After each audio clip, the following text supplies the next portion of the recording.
punto al que voy.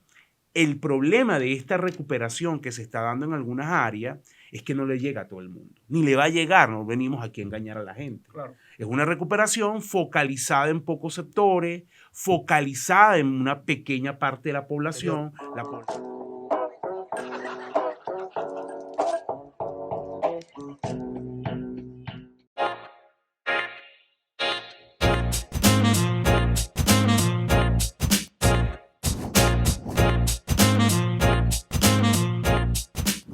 Buenas, queridos amigos. Bienvenidos a una nueva temporada de Tertulia y Dinero, un podcast en donde tres profesionales apasionados por el mundo de los negocios conversan de manera casual acerca de temas de finanzas, inversiones y economía.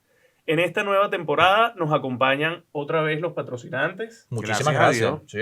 Gracias a Dios. Gracias a ellos también y al gran equipo de Despacho Network que nos produce este podcast y nos ayuda con todo el tema técnico. Tenemos entre los patrocinantes, repite, Grupo Obelca, una empresa con más de 10 años al servicio de su gente y que le da la vuelta a los problemas de sus clientes. Buenísimo. También repite Binance, el mayor exchange de criptomonedas del mundo. Mucho más allá que solamente un ecosistema para realizar transacciones, ofrece un sólido espacio financiero. Nos acompaña también un café hecho con pasión, dedicación y esfuerzo. El mejor café de Venezuela, Café Amanecer, tan bueno como su gente. Y bueno, por si fuera poco, la mejor acción de la Bolsa de Valores de Caracas. La favorita. Nos acompaña acá Ron Santa Teresa, que también estuvo acompañándonos en el evento en vivo. Nada como disfrutando un buen 1796 de Ron Santa Teresa y felices que nos acompañen en el podcast. Sí, señor. Capítulo de entrada, año 2022. Parece ser, yo estoy optimista, les soy sincero, parece ser un año donde por lo menos... ¿Tienes razones para estar optimista? Sí, totalmente. Mira, tres temas aquí medulares. Vamos a conversar de ellos y a abordarlos cada uno de manera detallada, con las opiniones, ¿no? Tema 1. Venezuela sale oficialmente de la hiperinflación en el año 2022. ¿Qué implicaciones tiene eso para la gente? ¿Con qué se come eso? Hablando de con qué se come eso, vayan pensando dónde vamos a ir a comer, a cenar. Tema 2. Los mercados arrancaron en enero con el pie izquierdo, Farías. Incluso también los criptoactivos. Esa tendencia se va a mantener en todo el 2022. Tenemos los que invertimos en el mercado de valores razones para preocuparnos. Y por último, el tema 3, es un tema caliente, es un tema por los cuales estoy optimista para este 2022, y es ese posible crecimiento en la economía venezolana en el año 2022. Es una realidad, es más un cuento, ¿sabe? Es ficción.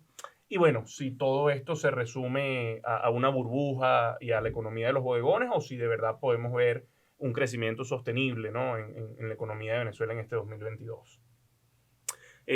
Sin más preámbulo, creo que podemos ir hablando de la hiperinflación. Me tiene contento el hecho de que salimos de hiperinflación. 4 años después, Torre de Conversiones, Venezuela sale oficialmente de hiperinflación. Esto está en todos los noticieros, en todas las tapas de las prensas, pero el venezolano de a pie capaz se pregunta, ¿qué significa esto para mí? O sea, va a haber estabilidad de precios, voy a recuperar poder adquisitivo. Quiero que nos digas a las personas que nos están escuchando y a nosotros también, ¿qué significa que hayamos salido oficialmente de hiperinflación? Mira, bueno, obviamente en términos generales es una buena noticia porque la hiperinflación, más allá del fenómeno económico, es una tragedia social, ¿no? El ritmo de crecimiento de los precios es tan acelerado que al final tú pierdes la perspectiva de planificación, de futuro, y el nivel de empobrecimiento es muy agresivo, sobre todo para quien depende de un salario, de un ingreso fijo, ¿no? Entonces, la salida de la hiper, desde esa perspectiva, baja un poco el tema de tensión del ritmo que venían creciendo los precios, sobre todo en el ciclo 18-19, que fueron los más agresivos en términos de expansión de precios. Hubo meses en el año 2018 donde la tasa de inflación mensual superó el 200%. Wow. O sea, son niveles bien significativos el impacto que eso tiene. Ahora, ¿eso significa que se arreglaron los problemas, que ya Venezuela no tiene problemas de inflación? No. Venezuela sigue exhibiendo la tasa de inflación más alta del mundo. Y para una persona, un trabajador, el salir de la hiper en términos, digamos, de su día a día no va a significar mucho cambio, porque el nivel en el que siguen subiendo los precios en Venezuela, que de acuerdo al Banco Central está alrededor de casi 700% el año pasado, los precios en bolívares, es lo suficientemente alto para que no haya ahorro, para que tú no tengas una recuperación importante de poder adquisitivo. Y en el caso de Venezuela, agregas un problema adicional, que es el tema de la inflación o el incremento de costo de vida en dólares. Que el año pasado nosotros lo calculamos en 40% en términos promedio, pero hubo rubros donde el incremento fue muy superior. En el caso de alimentos estamos hablando de un incremento de por encima de 50%. Entonces, yo creo que la dinámica de la economía venezolana, y es muy importante que lo estemos tratando acá en el podcast, cambió. Es una economía ahora bimonetaria, es una economía donde cada vez la inflación en bolívares pierde relevancia. Por eso, de hecho, valga la cuña que ya en Ecoanalítica estamos publicando a nuestros clientes tasa de inflación en dólares. Okay. Y fíjate que estoy usando la expresión tasa de inflación. Ya te iba a preguntar, ¿verdad? Porque ruido. Es muy importante y es primicia, porque creo que es la primera vez que lo voy a decir públicamente, porque yo sí creo que dado el avance de la dolarización en Venezuela y el peso que está teniendo el dólar en Venezuela, que ya el fenómeno de los precios en dólares no es tanto por diferencial inflación-devaluación, sino por la propia dinámica de precios en dólares de oferta y demanda. Entonces yo sí creo que podemos empezar a ver elementos de inflación en dólares en o sea, ahora sí va a ser acorde que veamos, en los años pasados era más un tema de sobrevaluación de la moneda. O sea, la velocidad en la cual subían los precios en bolívares era mucho más rápida en la cual subía el dólar, y eso hacía que se encareciera la vida en dólares. Ahora sí estamos viendo, dada la incidencia, 70% de transacciones en Venezuela son en dólares, la moneda más importante, los depósitos de los bancos, tú lo has comentado en distintas ocasiones. Se puede empezar a decir que ya en Venezuela es posible que tengamos, ya de la mano de Ecoanalítica, ya lo saben, ese indicador de inflación en dólares a la mano. Sí, porque nosotros estamos midiendo precios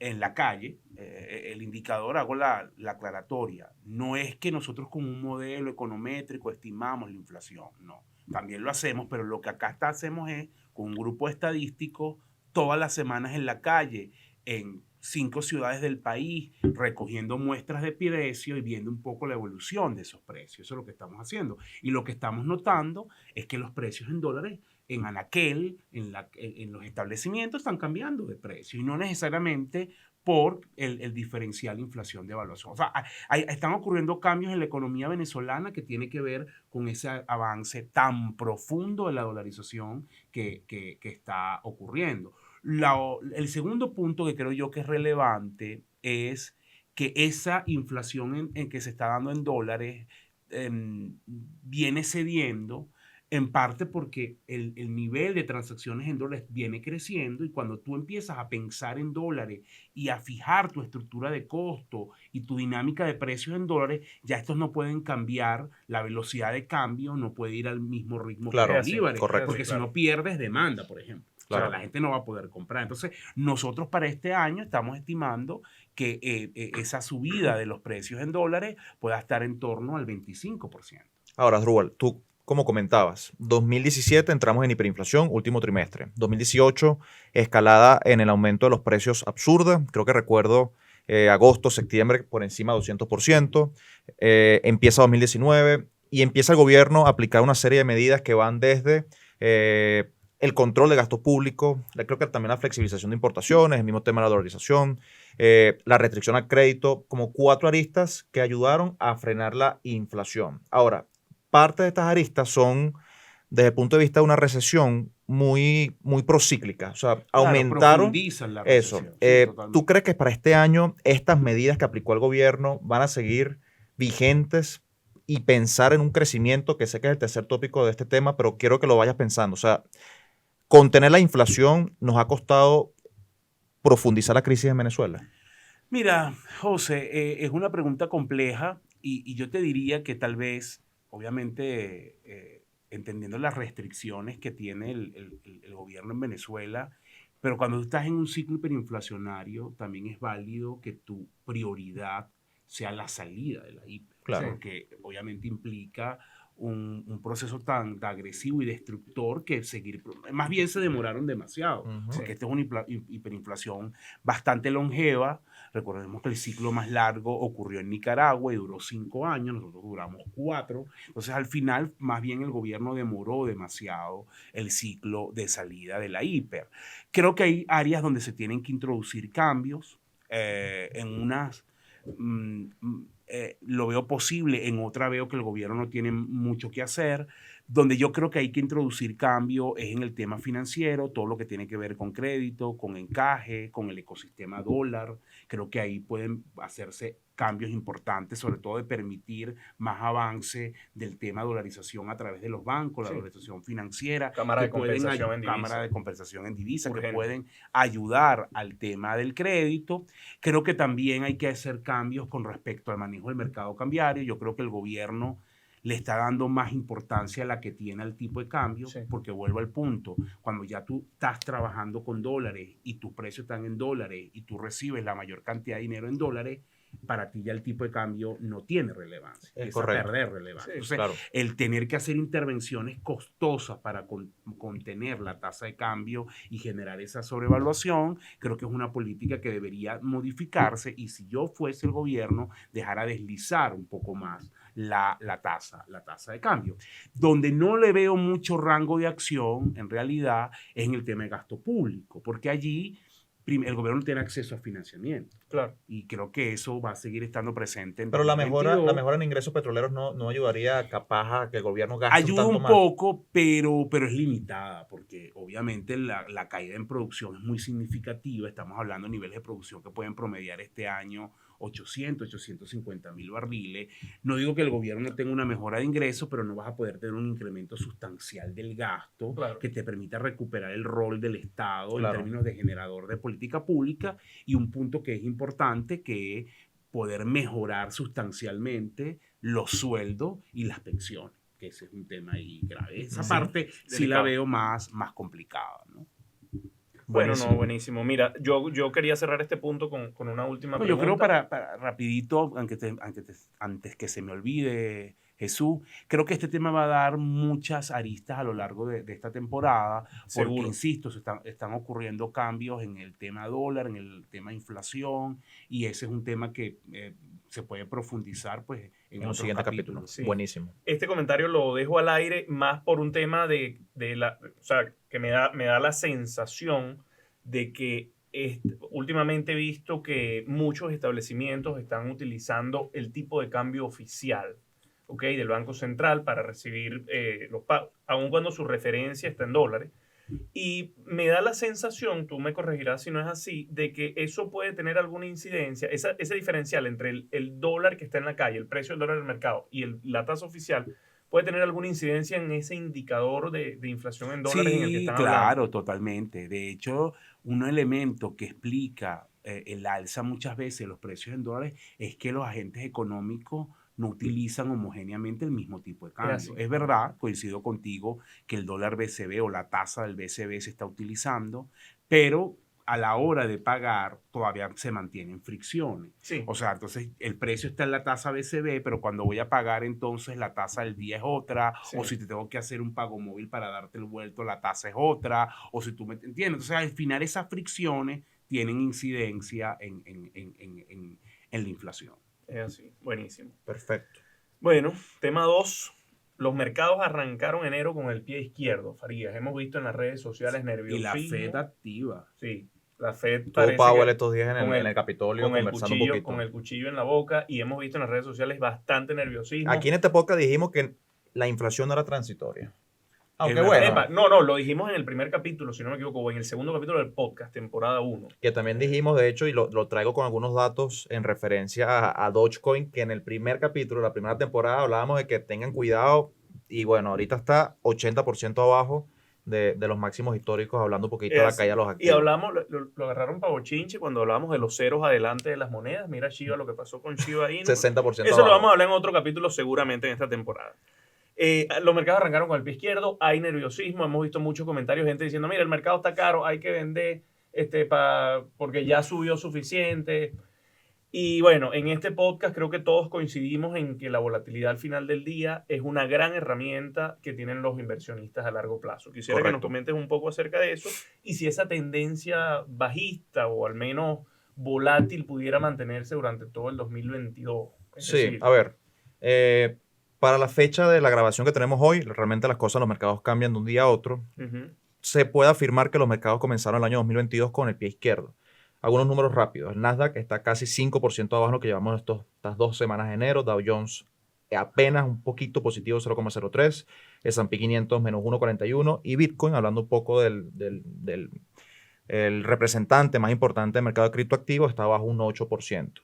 En apenas 10 días que pueda tener de operatividad los mercados, a pesar de que Bitcoin trabaja 24/7, se puede decir que algo está ocurriendo. Pienso yo que está ocurriendo? Creo que es un tema de expectativas y de incertidumbre, a pesar de que esta semana estuvo Jerome Powell y hoy estuvo la nueva vicepresidenta de la Fed, conversando un poco realmente, y los mercados lo procesaron bien en cierta parte, pero conversando un poco de cuáles son las expectativas para este año en términos de políticas monetarias o en términos de políticas públicas en general por parte de la Fed. Y el accionar o el punto número uno a atacar es la inflación, que Powell lo dijo hace unas semanas atrás. Ya la inflación, creo que podemos quitar el adjetivo transitorio, se está convirtiendo en un problema. Ahorita, de hecho, yo traigo una pregunta para Asdrúbal, que es el tema de lo raro que ha ocurrido con el tema de la pandemia, la curva de Phillips. Lo conversamos también la temporada pasada, ese problema de que uno esperaría tener alta inflación y esa relación inversa que existe entre empleo e inflación, que aparentemente la pandemia trastocó, y con eso trastocó también los planes de la Fed. No, y viene trastocado, José, desde mucho antes, porque desde que se empezó todo el tema cuantitativo y todo lo que ha sido la acción de los bancos centrales tras la crisis financiera de 2008, muchos paradigmas, digamos, ortodoxos de la economía, sobre todo de la visión monetarista, el efecto Friedman de la acción de los bancos centrales, se han venido trastocando. Esa expansión monetaria que han tenido muchos países y que no generó una presión al alza fuerte en la inflación. En la inflación, los niveles tan bajos que han llegado las tasas de interés. Pero hoy pareciera que el mundo, he leído a muchos economistas de renombre que hablan de que, bueno, hay una dinámica de cambios estructurales en la concepción económica que tiene que ver justamente con elementos ligados al desempleo, a las tasas de interés, a la inflación, a la acción de los bancos centrales y a la acción del Estado, ¿no? Aquí es importante, Jesús, con el tema de los mercados puntualmente. Hay 2 factores claves. El primero es que, a ver, venimos de un 2019, 2020 y 2021 muy positivo para los mercados. O sea, el Standard & Poor's 500, por ejemplo, el 2019 fue 31.5%, 2020 casi 19%, y el año pasado casi 29% con dividendos reinvertidos. Eso es 100% en los últimos 3 años. Se dobló, cuando históricamente los mercados se doblan cada 7, 8 años. Si tú partes de la crisis financiera de las hipotecas subprime, tenemos prácticamente más de una década de un mercado que desde el punto de vista de longevidad ha sido demasiado positivo para los inversionistas. Sí. Cuando históricamente tú revisas la data del siglo pasado, los mercados suelen caer frecuentemente. Yo lo comentaba en el evento en vivo. Si uno mira los 100 años del siglo pasado, los mercados cayeron más tiempo que lo que subieron. Solamente que cada subida que seguía a cada caída que la precedía era más representativa. Pero los mercados caen. Y los inversionistas no están acostumbrados a este tipo de incertidumbre, y cuando ocurre un pequeño cambio o cuando la Fed dice voy a subir las tasas, se proyecta un incremento de tasa de 0,25% 3-4 veces este año, puede causar un poquito de ruido, sobre todo las empresas que han experimentado en estos últimos 3 años crecimientos absurdos, sí, y crecimientos basados más en expectativas que en ganancias tangibles y reales por parte de las empresas. No, y también todo el tema de, bueno, la expansión del balance de la Reserva Federal y todo lo que ha sido estos periodos de expansión monetaria, y sobre todo después de la llegada del del coronavirus, ¿no? Y ahora que la Fed va a una política mucho más ruda para tratar de bajar esa elevada inflación que estamos viendo en los Estados Unidos, además que Biden tiene, en los Estados Unidos y en el mundo, porque en realidad el problema de la alta inflación no es solo de Estados Unidos. Todos los países tienen presión al alza en inflación, incluso países emergentes. Hace poco la OECD publicaba un reporte que en los países de la OECD, que son los países más ricos del mundo, la inflación alcanzó máximo histórico, el promedio de todos esos países, o el ponderado, en los últimos 16 años. Entonces, al final hay un problema de inflación, eso va a llevar a una visión mucho más agresiva de los bancos centrales y eso va a tener impacto en los mercados de valores. Hay un artículo que se lo recomiendo, de Wall Street Journal, de Jason Sweet, que se llama, en español es algo así como cómo invertir en estos mercados alocados. Y él dice que los inversionistas tratan de buscar siempre cuál va a ser la mejor inversión en vez de tratar de buscar siempre cuáles son los hábitos adecuados para invertir. Y él aboga que hay que tener disciplina. No hay que hacer, de hecho Peter Lynch lo menciona en este libro, en Un paso por delante de Wall Street, no se puede anticipar cuál va a ser la acción de la Reserva Federal. Si ustedes intentan invertir anticipando qué es lo que va a hacer la Fed, posiblemente se equivoquen en gran escala. De hecho, Jason Sweet cita que desde 1990 hasta el año 2020, anticipar lo que la Fed pensábamos que iba a hacer a principio de cada año fue diametralmente opuesto. Entonces, lo importante es tener un sistema de inversión que no dependa, que lo tenga en consideración desde el punto de vista macro, pero que no dependa exclusivamente de lo que la Fed haga o deje de hacer. Así vaya a subir las tasas de interés, así vaya a reducir el balance con el tapering. Lo importante es que ustedes tengan un sistema de inversión que se base más en entender las ventajas competitivas de la empresa, comprarlas a buen precio y sobre todo tener una visión empresarial hacia ese proceso. Y en referencia a los activos riesgosos, creo que hay que tener cuidado porque al final el sobreapalancamiento, y se ha visto sobre todo en activos como los criptoactivos, ese sobreapalancamiento se está pagando caro. Dogecoin, 80% abajo de máximos históricos, Shiba, 60% abajo de máximos históricos y la mayoría de criptoactivos... Lo que pasa es que ahí también, perdona que te interrumpa, Tranquilo. José, es que con los criptoactivos, y no hablo de la visión de grandes inversores o inversores que están ubicados en mercados desarrollados, hablo principalmente de inversores, por ejemplo, que invierten en criptoactivos en Venezuela. No está pensado bajo esa lógica. Sí, es correcto. Está pensado es más bien especulación salvaje. Es una especulación y es una especie de complemento de mi ingreso que está afectado. Y Sí. desde esa lógica, ahí los criptoactivos siempre son peligrosos. O sea, Claro. a mí me llegan muchas preguntas de gente que dice, tengo $2,000, que es todo lo que tiene, ¿Dónde los meto? y los quiero meter en Bitcoin porque Sí. eso ha subido y me voy a ganar una plata. Sí. Entonces, cuando tienes esa visión y viene una corrección de este tipo, hay mucha gente sufre. No, y empíricamente se ha demostrado además que cuando tú vas a los mercados a buscar rendimientos por necesidad o a buscar un dinero que no puedes hacer en tu vida diaria o en tu trabajo o en tu, digamos, negocio cotidiano, el mercado te pasa factura. Lo pagas caro, el mercado te pasa factura. A lo que decía José Miguel y Asdrúbal, yo agregaría entender cómo funcionan los mercados a largo plazo y cómo funciona el interés compuesto para el beneficio y la calidad de vida de la gente, ¿no? En la medida que quizás uno tenga eso como estilo de vida y como filosofía. Y con ese pensamiento yo cerraría, con esa idea tuya, yo cerraría la última pregunta que es, ¿vas a la norma este año? La verdad es que lo que vaya a pasar en el mercado por los siguientes 12 o 18 meses da lo mismo lanzar una moneda al aire. O sea, tu plan de inversión tiene que estar enfocado con un horizonte de inversión a largo plazo, porque en el corto plazo la verdad es que la vicisitud del mercado puede hacer que algo suba o baja sin ninguna razón aparente. 100%.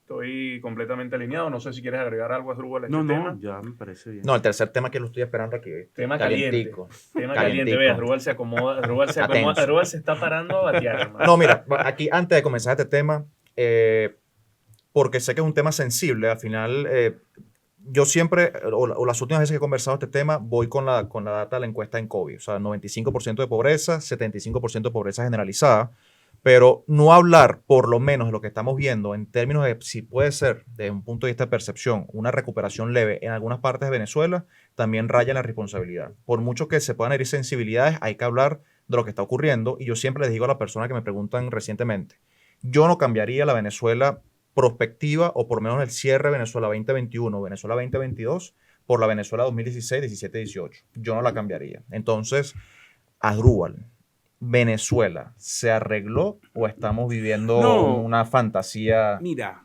creo que la respuesta es obvia, no se arregló, pero coincido con lo que ambos han dicho. Hay cambios, hay cosas que están ocurriendo. Y muchas veces lo que yo siento, sobre todo si se puede llamar debate a eso, las discusiones o las peleas que se dan en redes sociales se da desde una posición visceral Correcto. y marcada por la política. Correcto. Y aquí están ocurriendo unos pequeños cambios en la dinámica de cómo opera el sector privado, que a mi juicio queda opacado con esa visión de muchos de que todo se reduce a bodegones. Y no es así. Esto no tiene necesariamente que ver con los bodegones. De hecho, efectivamente, y ahí yo coincido con lo que opina la mayoría de la gente, el efecto arrastre en la dinámica económica, cuando nosotros hacemos los números de proyecciones, lo que impacta a los bodegones es mínimo. Eso no es muy fuerte, entra dentro de la actividad comercial, pero no es un peso significativo. Es decir, cuando nosotros decimos que este año la economía va a crecer, y ya yo voy a explicar eso, 7%, no lo estoy diciendo por los bodegones. Claro. Eso no tiene nada que ver el tema. Además está el famoso informe de Credit Suisse. Entonces, yo lo que creo que es importante, que este debate hay que sacarlo de las redes, y sacarle la emocionalidad del tema. Por eso creo que es pues. importante que se discuta acá. Y es entender que con la dolarización, con el gobierno abandonando un poco la visión de los controles y ciertos elementos de flexibilización, el sector privado que queda en Venezuela, una parte de ellos han empezado a adaptarse y a operar en ese ecosistema y están teniendo el resultado. Por supuesto, esta economía cayó 80%. Es decir, si usted en 2013 estaba en 100, hoy está en 20. Y claro, crecer 8% de 20 es muy fácil. Sí. Y ese también es el punto. Las cifras de crecimiento esconden el foso en el que estamos. Y se pierde también esa perspectiva. Claro. Porque tú dices, vamos a crecer 7%. No recuerdo cuánto estima Credit Suisse para este año. Pero 4.5. 4.5, 7, lo que sea. La tasa es lo de menos. Bueno, es que estás diciendo que el país se arregló, señores. Crecer 4% cuando usted ha caído 80% es la nada. Es más, es probable que Venezuela vea este año y el año que viene trazas de crecimiento superiores al 5%. Ahora, para nosotros poder hablar de una recuperación sostenida, de que eso se traduzca en calidad de vida para la mayoría de los venezolanos, mínimo tienen que pasar 10 años creciendo. Y eso todavía no está garantizado. Que ese es el segundo punto al que voy. El problema de esta recuperación que se está dando en algunas áreas es que no le llega a todo el mundo. Ni le va a llegar, no venimos aquí a engañar a la gente. Claro. Es una recuperación focalizada en pocos sectores, focalizada en una pequeña parte de la población que está en actividad informal, la población que participa en la economía negra, pero también la población que está empleada en el sector privado, que tiene algún tipo de negocio. Ese universo puede a lo mejor adaptarse y operar en estas condiciones y construye lo que algunos llaman su burbuja. Claro. ¿Te entiendes? Eso es así. Las grandes mayorías siguen estando afectadas, pero esa pequeña burbuja o ese pequeño grupo genera también un dinamismo que ayuda en la dinámica económica. Eso al final va permeando y esa es un poco, exactamente, esa es la perspectiva que se pierde. Entonces, yo creo que hay que abandonar un poco esa visión también extremadamente negativa de que todo está mal, de que aquí no, porque yo sí creo que hay un grupo de actores, sobre todo del sector privado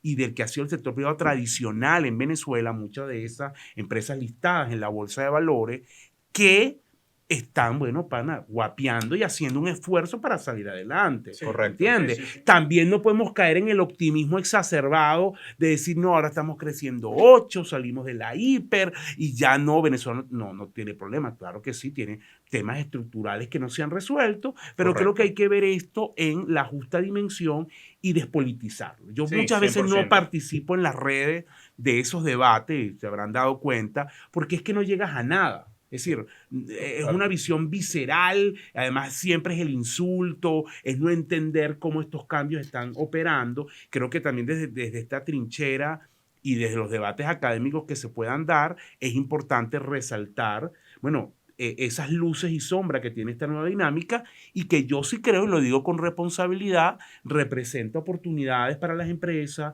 para los emprendedores, para el trabajador por cuenta propia, incluso para algunos actores informales. Ojo, entendiendo además que este crecimiento del que estás hablando no está siendo o no se ve potenciado desde un plan de políticas públicas a largo plazo, sino desde iniciativas privadas y desde la misma sociedad. Y el otro tema, claro, esto da pie para otros programas que clave y revelador es el colapso del Estado. Sí, O sea, el 100%. Estado como hacedor de política pública no existe y eso tampoco ayuda al crecimiento. Es así. Claro, ¿Entiendes? claro. Entonces, palabra llana y sencilla.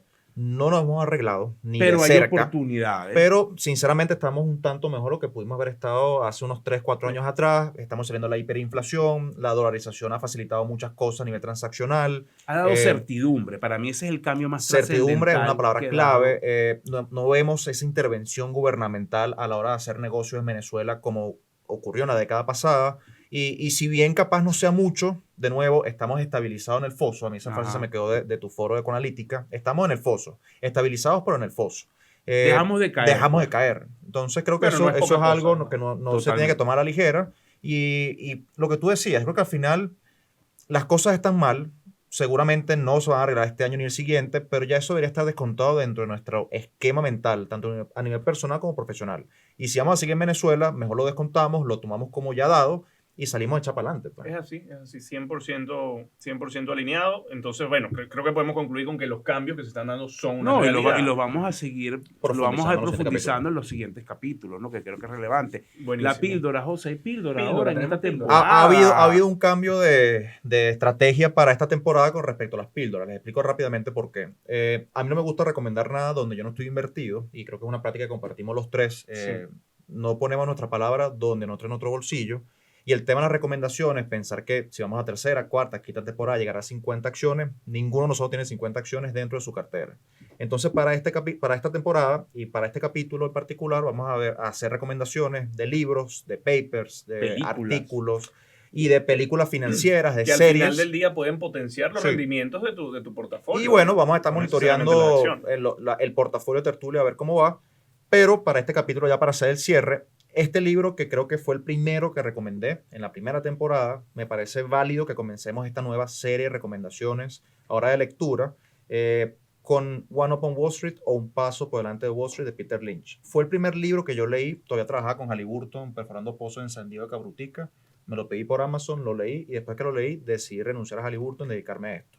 Es un libro que está enfocado para inversionistas no profesionales y cómo el no profesional puede ganar la profesional usando la información a su alcance. Ojo, no tienen que renunciar después que lean el libro. Sí, eso Pueden me seguir ocurre a su mí trabajo. porque, bueno, 180 grados de diferencia. Solamente quiero mencionar algo del capítulo 10, beneficios, porque Peter Lynch es de la idea que al final del día, por mucho ruido que haya en los mercados, la cotización de una acción va a seguir al crecimiento de los beneficios de esa compañía o a la caída de los beneficios. Y hay una frase acá que quiero dejarles para que la tengan presentes.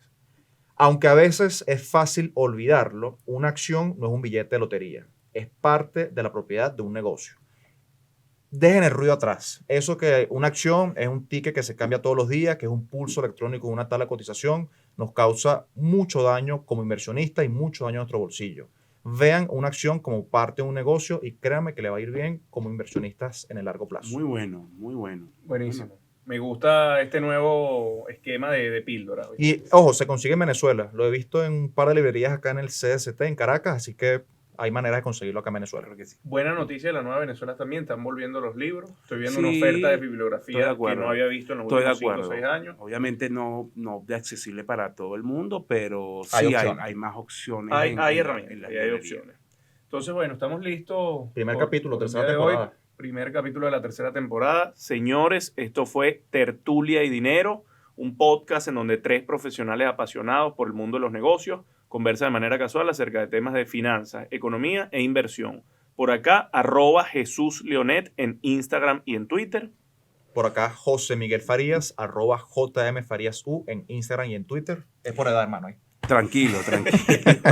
Por acá, AR Oliveros en Instagram y en Twitter. Y recuerden seguirnos también en @tertulia y dinero en Instagram y Twitter. Suscríbanse al canal, dejen sus comentarios, denle like, compártanlo para llegar a más rincones de Venezuela. Se lo agradecemos. Un fuerte abrazo. Gran Saludos. abrazo. Chau, chau.